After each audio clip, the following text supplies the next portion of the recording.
This program is brought to you by Link TV for educational and non-commercial use only.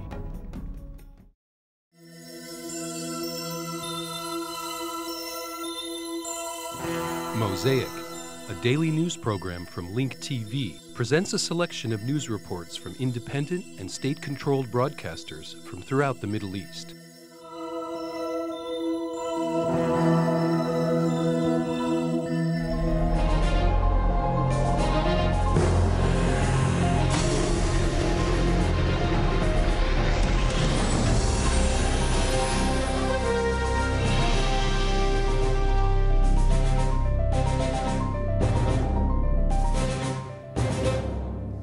Hezbollah Secretary General Nasrallah accused the elements from the Lebanese authorities of incitement and of distributing weapons. He gave a televised speech to the opposition masses gathered in the center of Beirut, claiming that some members of the Lebanese authorities had asked the U.S. and Israel to launch a war on Lebanon with the objective of eliminating the resistance. Nasrallah called on Arab countries not to interfere in Lebanon's internal affairs by helping one side over the other. He also called on Arabs to conduct an investigation to find out who's responsible for the sectarian incitement in Lebanon. You are the most honorable people, the purest people, and the most beloved. Nasrallah used the same words to greet the opposition masses as he did previously with the resistance. He made a clear link between the actions of the resistance and political maneuvers of the opposition forces. Nasrallah accused some elements in the Lebanese Authority of treason, especially during the Israeli war on Lebanon, saying that they had conspired against Hezbollah and asked for a nonpartisan investigation committee. Those who sat with the Americans and urged them to have Israel launch a war against us know themselves, and I know them. Mr. President, didn't you order the Lebanese army to confiscate the weapons of the resistance that were being transported to the south? Nasrallah expressed defiance by emphasizing that the opposition will not leave the streets before the formation of a national unity government. He welcomed the proposal by the Maronite Church to solve the crisis and assured the Lebanese that the resistance will reject any foreign mandate regardless if it was offered by a friend or foe. He said that the current Lebanese government is the government of the American ambassador. Nasrallah devoted the lion's share of his speech to tackle the sectarian strife, confirming that his party will only point its weapons in the face of the enemy, referring to Israel, and accused his Lebanese opponents of importing weapons. They sent their armed groups, and I was saddened that some sat with us on the negotiation table to discuss disarming the resistance from its weapons, although it was not pointed at any Lebanese group. They want to strip the resistance from its weapons while they have been importing, stocking up and distributing weapons. The blood of every Lebanese is our blood, and the dignity of every Lebanese is our dignity. This is the red line that we have been guarding with our blood, even if you shed our blood. We will guard this red line with our souls, even if you conspire against us and try to drag us into a sectarian strife. We will not be dragged into a civil war or sectarian strife. The Lebanese Prime Minister, Fawad Senora, who was inside the presidential palace looking over the sit-in of the opposition masses, released a press statement denying Nasrallah's accusation that he had ordered his security forces to prevent the transportation of weapons to Hezbollah during the war. The speech of Hezbollah's Secretary General means that the sit-in of the opposition is not only about differences over the government, but also about differences over Lebanon's future and perhaps the nation's. Nasrallah directed his speech to the Lebanese, but he also was addressing the Arab population, especially the Sunnis. Therefore, he returned his party along with the Lebanese opposition in the martyrdom and Riyadh al-Sul squares to the struggle against Israel. Abbas Nasser, Al Jazeera Television, Beirut.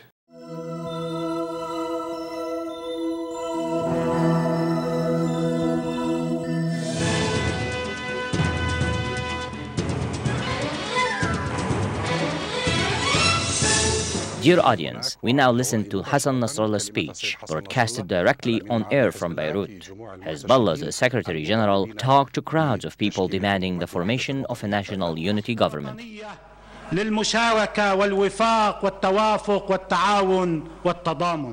We want a national unity government to promote sharing, understanding, cooperation, and solidarity. My brothers and sisters, in the past few days, they have tried, by committing acts of disturbance, attacking people participating in the sit-in, and even by killing the martyr Ahmed Mahmoud. They tried to create fear in your hearts in order to prevent you from coming to the sit-in squares. However, they failed. They have forgotten that you are people that have no place for fear in your hearts. Today they are betting that you will eventually get tired or bored.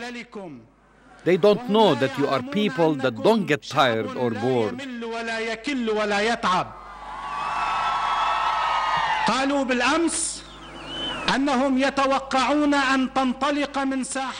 They think that you'll give up. They have forgotten how just shortly you have remained steadfast for 33 days, not in the open fields or under the rain, rather under the most violent air and missile attacks. You remained steadfast despite the displacement, killings, and massacres. Your Lebanese family opened their homes for you all over Lebanon, regardless of their sectarian background. You never surrendered. They called on us to surrender from the first day, but we refused to surrender. They were betting on our defeat, but we were not defeated. We stayed here in our land, the land of our fathers and grandfathers. We do not bow down for anyone, and our will not break. We do not know tiredness or boredom for the sake of Lebanon and the nation.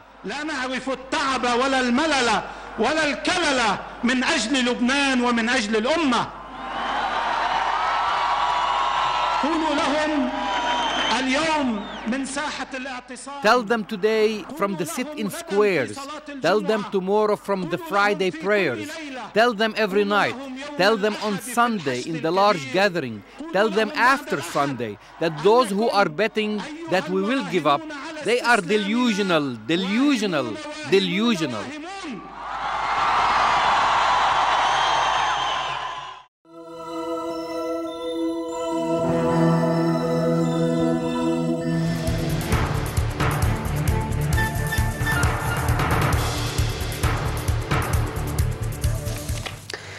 We are all for the nation and for our flag. A report by Nancy Sabah. As different Lebanese groups enter an era of competition for power, they become more innovative in using the Lebanese flag to support their cause. Some display it in their homes and others put it on buildings in the streets. We knocked on the doors of some of the homes where people were displaying the flag, though we already know the answer. It is one flag, but it means different things depending on people's political orientations. Hello, madam. Do you have a Lebanese flag on the balcony? Yes, we have 6 of them. Please come in. Why do you have all these flags on your balcony? We put them up in solidarity with Lebanon and President Signora. After he gave his speech about putting up flags, practically the entire street put up flags. I had some inside, and the others I bought the next day. I still have some inside. You do? Where did you put them? I have some on the car, and I have saved others to use when we need to demonstrate in the streets in solidarity with Lebanon. It is known that if you put your flag on the balcony, you are with the government. But if you put your flag in your car or on the streets, then you are with the opposition. I am with Lebanon, and of course I am with the government, but not with the opposition.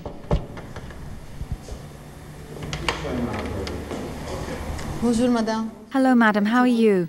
Do you have the Lebanese flag in your house? Yes, of course. Please come in.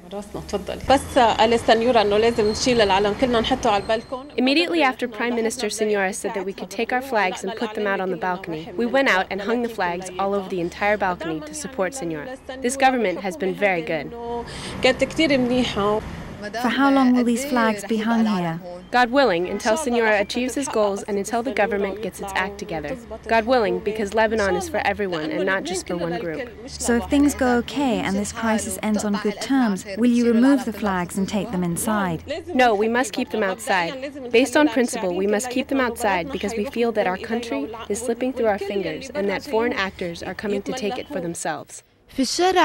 One can see a mosaic of flags on the street, with party flags, movement flags, and Lebanese flags all on one building. It is a display of national unity. Even this electric pole is announcing its nationalism.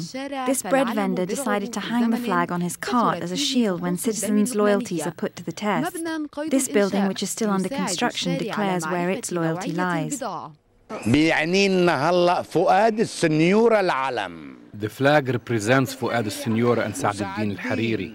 Yes. Who put it up on the balcony. Who are you with?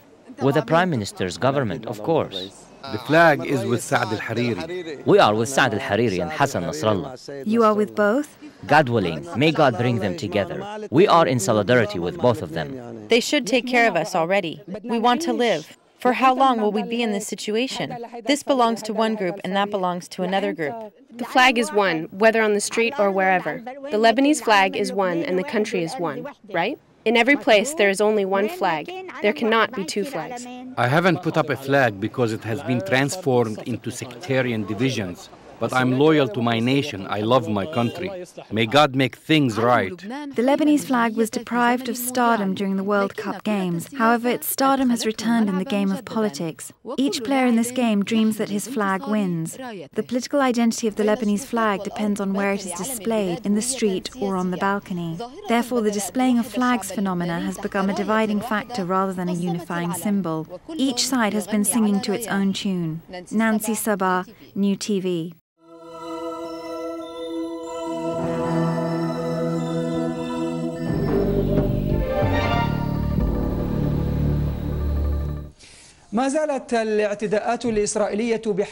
Israeli injustices continue to be carried out against the Palestinian people. Israeli occupation forces destroyed 2 houses in occupied Jerusalem under the pretext that the homes were illegally built. This is one of the justifications that Israel uses to suffocate the Palestinian Jerusalemites.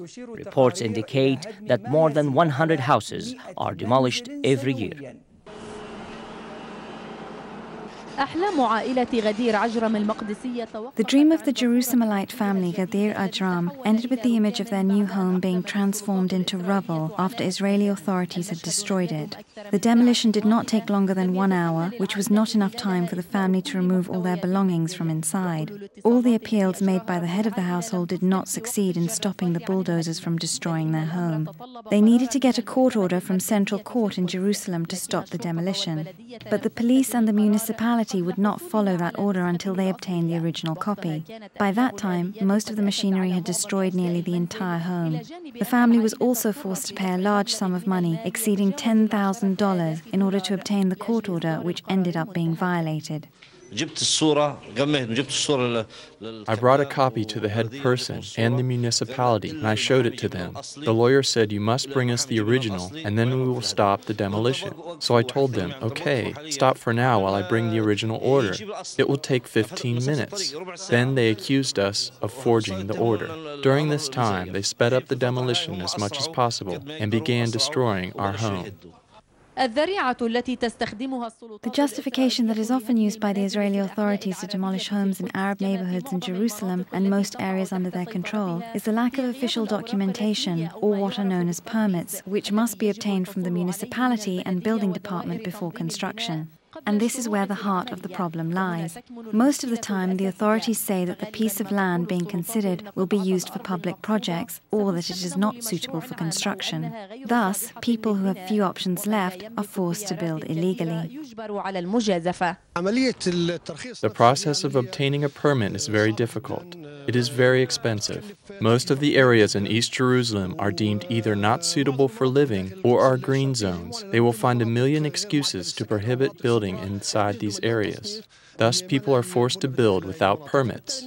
So now we are seeing the results of this, just as we saw what happened to Hadir's home today. Almost every day, Palestinian Jerusalemites' homes are demolished, or residents receive warnings that their homes will be demolished. From the Ajram house in the Tur neighborhood, the bulldozer bulldozers, backed by dozens of policemen and border guards, went to the Ras Al Amud area where they destroyed a newly constructed building without giving the owners enough time to obtain an injunction to stop the demolition or to complete the necessary measures. The people here understand that Israel is carrying out a policy of harassment and intimidation against them as part of a plan to Judify Jerusalem and take complete control of the city. Going to the courts in this situation is useless, especially because the judge is also the executioner. Shireen Yunus, Abu Dhabi Channel, Occupied Jerusalem.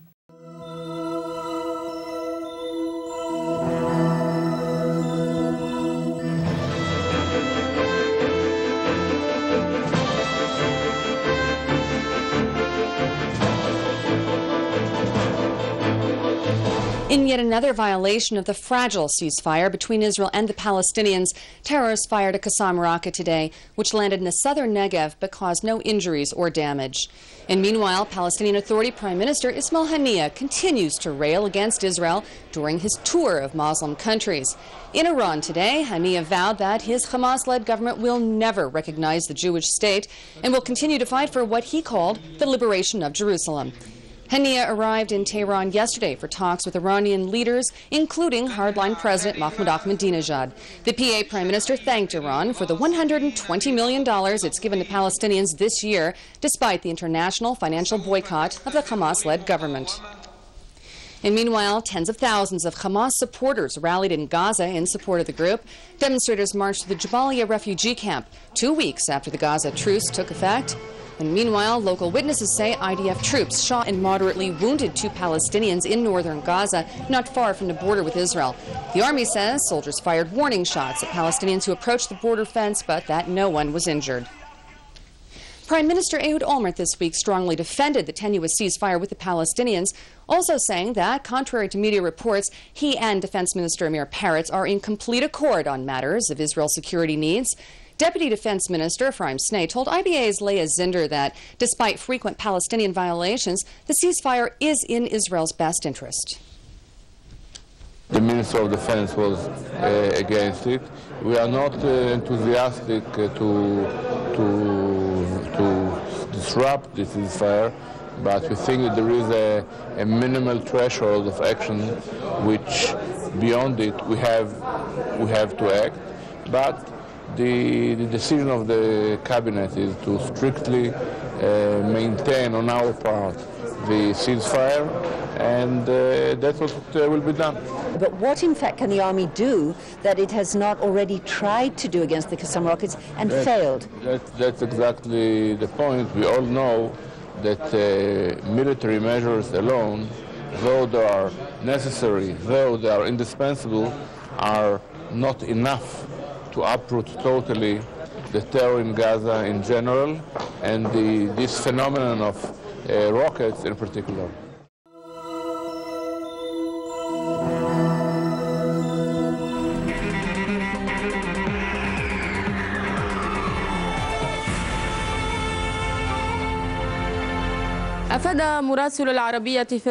Al-Arabiya's correspondent in Riyadh said that the Saudi Interior Ministry announced it has not yet arrested any suspects for the killing of the 2 prison guards in Jeddah. It also denied that a gunfire exchange happened near the Turkish and American consulates. Mohammed Al-Hassan has more in this report from Jeddah.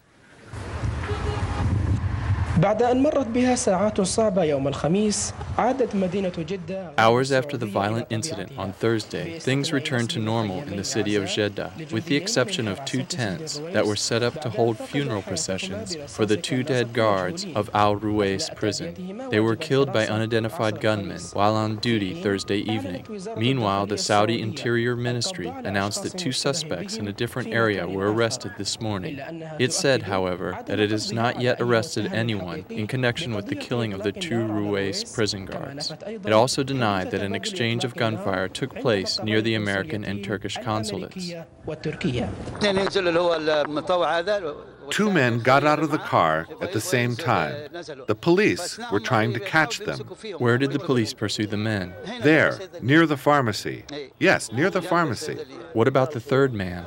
The police also caught the third one. He ran out of the car, but they arrested them over there. Eyewitnesses said that one of the men who was arrested fell to the ground and started crying hours after Al Ruwais prison was attacked by snipers. They managed to escape, but security sources said that no suspects were found after helicopters and security forces combed the area surrounding the prison.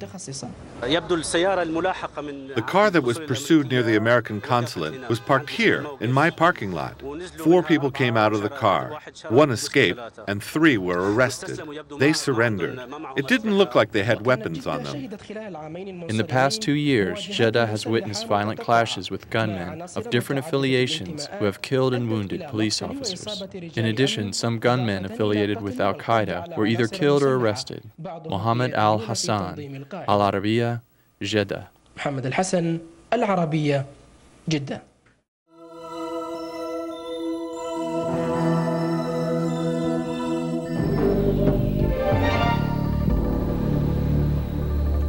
زيارة رئيس الوزراء التركي رجب طيب أردوغان لسوريا استبقتها. The visit of the Turkish Prime Minister Recep Tayyip Erdogan to Syria comes after Damascus has confirmed its support to the political process and the national reconciliation in Iraq.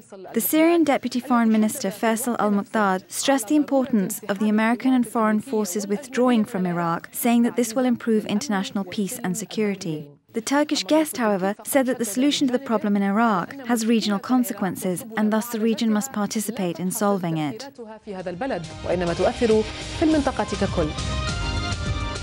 The change in the Republican Party's policy towards Iraq vis-à-vis the regional role that can be played by countries neighboring Iraq has compelled Recep Tayyip Erdogan to hold talks with the Syrians. Both countries reject the federation system in Iraq, and both have concerns that the Iraqi problem might strengthen the separatist movement among Kurds in the region. This comes as Syrian officials expressed optimism over the Baker-Hamilton report. The American public discovered that there was a big trick, that there was deception and dishonesty. The Baker-Hamilton Committee is the best example, in addition to many other committees and research institutions who presented an alternative perspective that has been gaining popularity in the United States. The American administration will ultimately have to consider this perspective in its next solution to the problem in Iraq. Syrian officials stress that their country plays a key role in the solution of the problem in Iraq and say that Iraq's neighbors have been ignoring it in their plans to calm down the situation in Iraq. They add that the demand of some Iraqi officials to exclude Syria is unrealistic. Both Ankara and Damascus want the Palestinian internal negotiations to succeed and view Hamas's victory as a legitimate result of a democratic process. According to knowledgeable sources, the issue of Lebanon did not dominate the Turkish-Syrian negotiations, though it was covered briefly. Turkey wants to bridge the gap between the Lebanese opponents, and it is well known that the head of the future party, Saad al-Din al-Hariri, has economic ties with the Turkish Reform and Development Party. If Syrian officials make any contact with any Lebanese, then we are told that we are intervening in the internal affairs of Lebanon. But it's okay for them to go anywhere they wish, day or night. They can meet whoever they want and marginalize whoever they want in Lebanon. In their eyes, this is not considered intervention. To the contrary, they want us to believe that they only want what is good for Lebanon. Ankara has decided that Tehran and Damascus should play a major role, especially after American reports said that the U.S. administration must open a dialogue with these two countries. The stiff relations between Syria and its Arab neighbors and the fast developments in the region make solving the Iraqi problem very necessary. But it seems that the solution is limited to a regional one. For Al Madar program, Abu Dhabi TV, Damascus. The Iraq Study Group report is out. Was it worth the wait? How long before the US gets out of Iraq? Is the real road to peace in Jerusalem or Baghdad? This and more on this Mosaic Intelligence Report.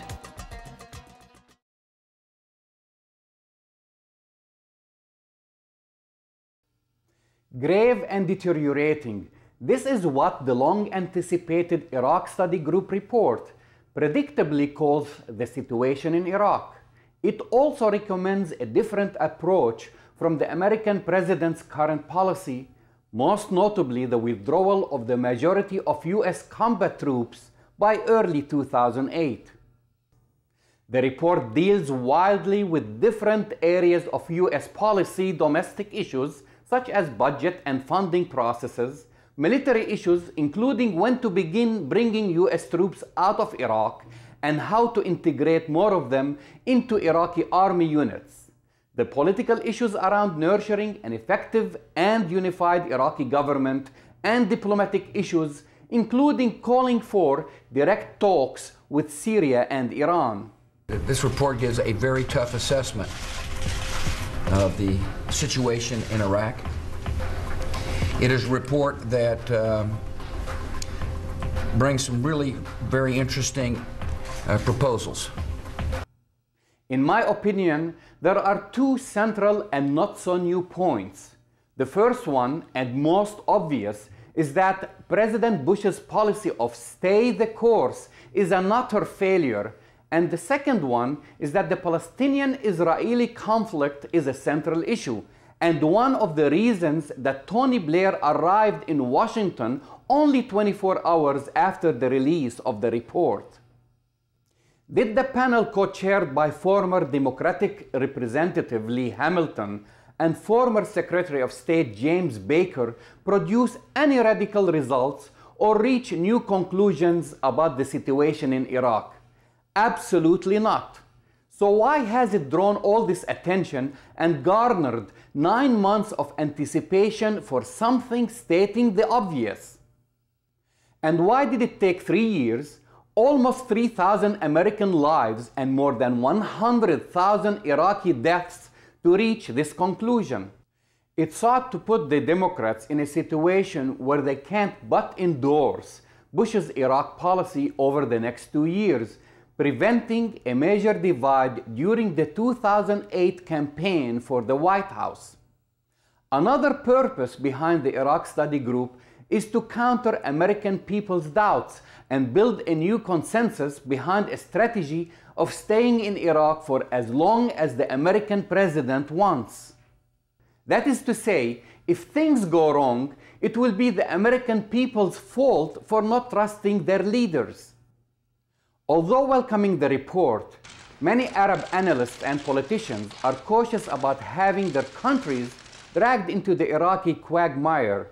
Iran's foreign minister quickly replied by saying that Washington does not need permission from Iran to withdraw from Iraq, and this should be coordinated with the Iraqis and not the Iranians.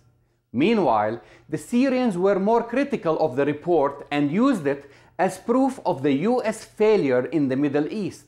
If America listens to the voice of reason, it would have listened to these statements 3 years ago. There was no need to burn the entire region until the American president realized that he was creating chaos. The real question remains is whether the U.S. and Britain will exert genuine efforts on reviving the peace process between Israel and the Palestinians, or as many suspect, are their statements mere bluff to get Arab countries on board to help them clean up the mess they have created in Iraq?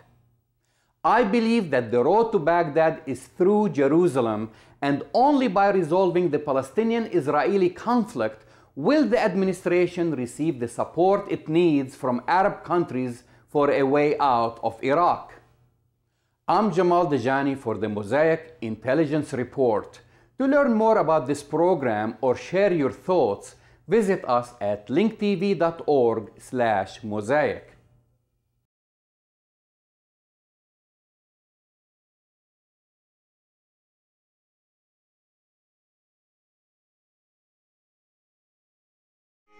The views expressed on Mosaic are those of the participating broadcasters, not Link TV or its sponsors. Mosaic is made possible by a grant from the William and Flora Hewlett Foundation. Additional support is provided by the Feyerdahl Foundation, the Otto Haas Charitable Trust, and by committed Link TV viewers like you. If you value this program, please send your tax-deductible contribution to Link TV, either through the website or the mailing address listed on your screen.